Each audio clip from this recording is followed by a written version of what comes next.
Dear students, today our study is mainly on the formation of political parties in Britain. So, we all know Britain, a country that became a cradle of democracy, cradle of the origin of political parties, and the present political system of India is indebted much to the tiny Britain because India became a colony of Britain for a long time.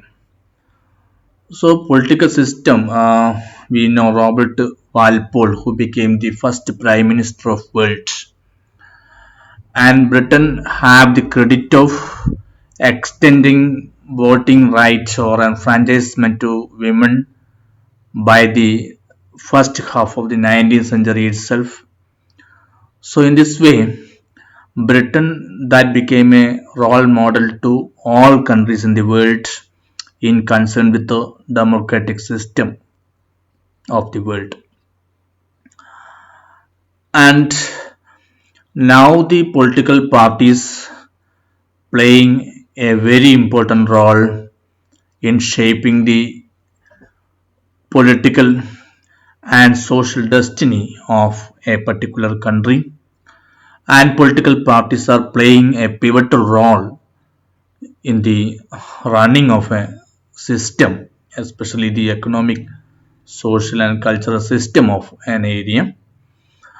While coming down to the political system of Britain or democratic system of Britain, we have to make a study on the origin of the political parties. British Parliament for a long time that became an undivided body. For example, you already have a study about the Reformation movement. Before the Reformation movement, Catholicism that became the prominent religious group of Europe and at the same time Britain. But after the Reformation movement, there are different religious sects that were originated in various parts of the world.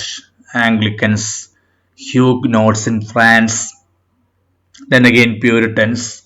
So that were the offshoots of Catholicism, especially after the Reformation movement. And Puritans, who became a very predominant group in the British Parliament during the time of Tudor dynasty, that was a prominent dynasty in Britain.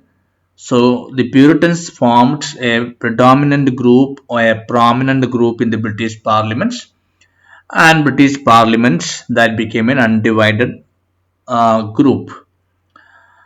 But at the same time, during the time of Queen Elizabeth, she became a Tudor ruler.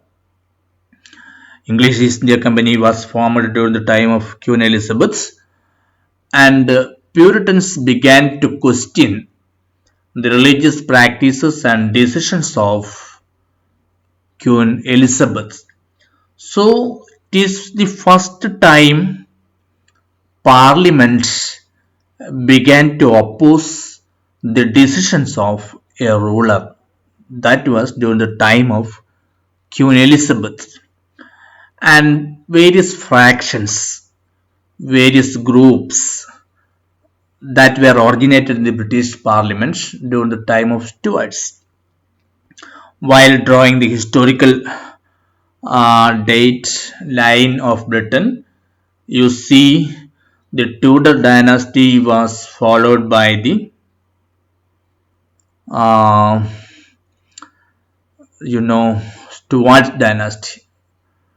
Tudor dynasty was followed by Stuart dynasty, and James I, who became the first ruler of Stuart dynasty, and the conflict between the parliament and the king that was precipitated and that was developed during the time of Charles I. James I, who became the first ruler, and he was followed by Charles I. During the time of Charles I, the Stuart ruler, the conflict between the parliament and king that became in a worse condition, and as you know that finally culminated in a civil war, very bloodshed war that was witnessed by Britain, that was popularly known as civil war. And in the civil war that was engaged by two important political groups. One group was that of cavaliers and another group that was of roundheads. So, cavaliers who were the supporters of the king and roundheads who were the supporters of the parliament. Why they call as roundheads? Why the parliament members or supporters of the parliament were known as roundheads? Because that time the parliament members had the habit of cut short their hair. That is why they were called roundheads, and cavaliers they called because of their long hair. So the cavaliers who were the supporters of the king and roundheads who were the supporters of the parliament. And the later time cavaliers emerged as a political party. They were known as Tories, and then Tories converted to conservatives. The conservatives now became a prominent political party of Britain. So, beginning of the conservatives, that was of cavaliers. Cavaliers changed to Tories, and then Tories changed to conservatives. Roundheads, who were the supporters of the parliament, they changed to Whigs, and later they were known as the Liberals. Liberal Party also became a prominent political party of Britain. And in the Civil War, uh, we see that that was finally culminated. The execution of the king, abolition of the monarchy, and the establishment of a Puritan government. First time the opposition parliament came to power. The king was exposed from power, and Charles I was removed from the power, and an experiment that means under the leadership of Oliver Cromwell. Oliver Cromwell, a new political setup that was made in Britain, and first time Parliament got predominance in the administration. And then after Charles I's deposition, monarchical system came back with the adornment of Charles II. Within a short experiment of Oliver Cromwell, Charles II emerged as the new ruler of Britain, and royalism and monarchy that have a return back in Britain. And there is a problem during the time of Charles II. There is a question or there is a discussion among the political circle of Britain after Charles II who became the ruler of Britain. Both the Puritans and Anglicans. Anglicans became the official religion of Britain after Reformation movement. After Reformation movement, Anglican religion became the official religion of Britain, and Puritans, that is another group. Puritans and Anglicans, they were agreed in one term. That means they both opposed Catholicism. There is a rumor or there is a belief among the political circle of Britain that after Charles II, his brother James II come to the throne. So both the Puritans and Anglicans who were afraid of James II because both hated hated Catholicism. James II became a Catholic. That is why Puritans and Anglicans, first time Puritans and Anglicans joined together and came as an en bloc.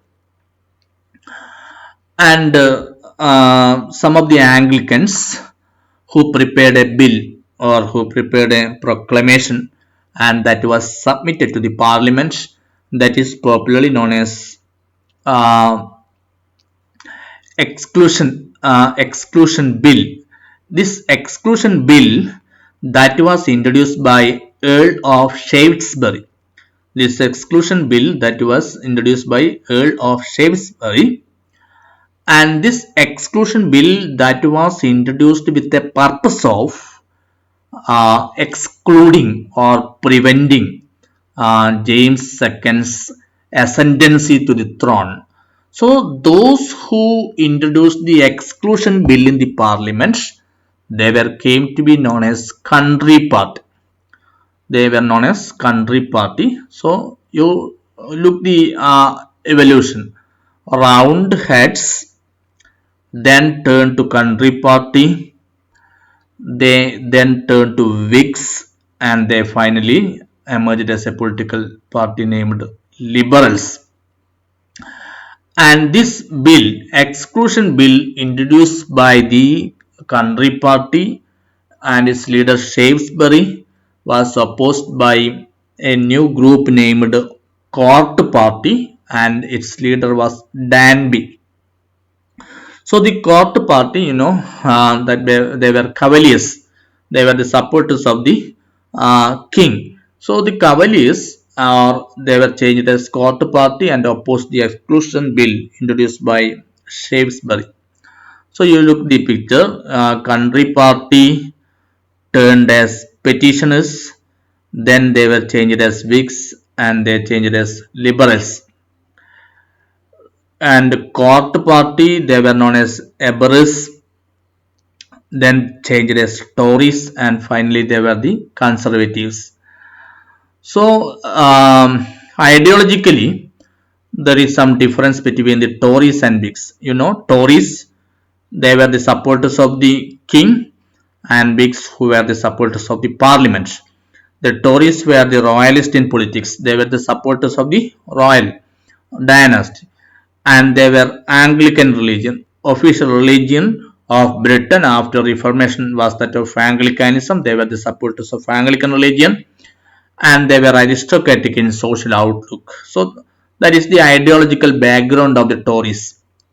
And Whigs, who were the supporters of the parliament, and they were bourgeois. They were bourgeois or middle class, and their interests were mainly commercial. So there are two important political parties that were emerged in Britain after James II. One that is Tories, who were the supporters of the king, and Whigs, who were the supporters of the parliament.